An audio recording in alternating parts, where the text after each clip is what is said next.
నేను పెద్దన్న గారి పల్లె గ్రామానికి వచ్చినప్పుడు నాకు ఘన స్వాగతం పలికిన సోదరి సోదరులందరికీ నా నమస్కారాలు, అభినందనలు, శుభాభినందనలు.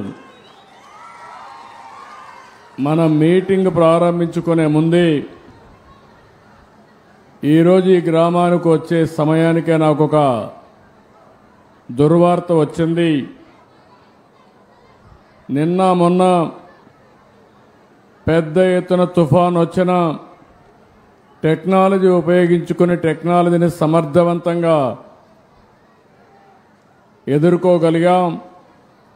అదే సమయంలో నేను ఒకే టార్గెట్ పెట్టుకున్నా, ఎవరూ చనిపోకుండా ప్రాణ నష్టాన్ని కాపాడాలి అనే ఉద్దేశంతో ముందుకు పోయి ఇద్దరు మాత్రం చనిపోయే పరిస్థితికి వచ్చారు.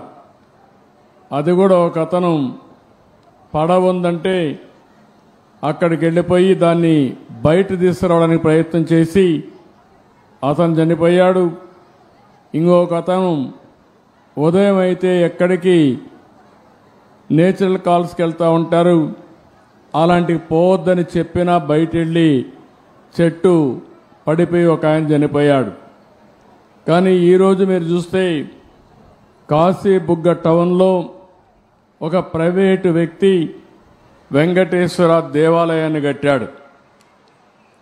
అక్కడి నుంచి కార్తీక మాసం ఈరోజు చాలామంది అక్కడ దర్శనానికి వెళ్ళిపోయారు.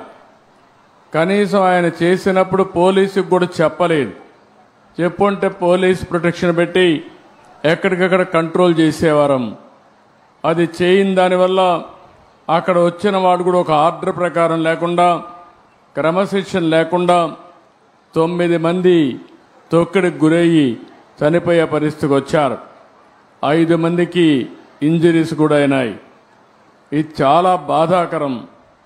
నేను ప్రతి ఒక్క ప్రాణాన్ని కాపాడుకోవాలని అనేక ప్రయత్నాలు చేస్తూ ఉంటే కొంతమంది ప్రైవేటు వ్యక్తులు ఇలాంటి కార్యక్రమాలు చేయడం చాలా బాధాకరం. దీన్ని నేను చాలా తీవ్రంగా ఖండిస్తున్నా.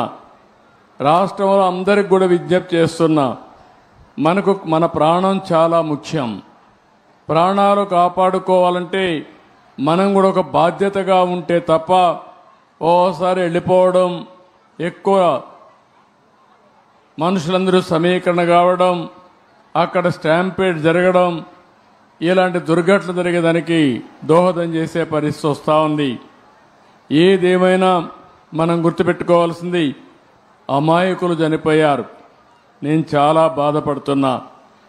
అందుకని ఈ దుర్ఘటన పట్ల చాలా సీరియస్గా తీసుకుంటూ ఎవరైతే దానికి కారకులో వాళ్ళందరినీ కూడా ఇమ్మీడియట్గా కస్టడీలో తీసుకుని పూర్తి విచారణ చేసి తర్వాత ఏం చేయాలో తదుపరి చర్యలు చేపడతాం.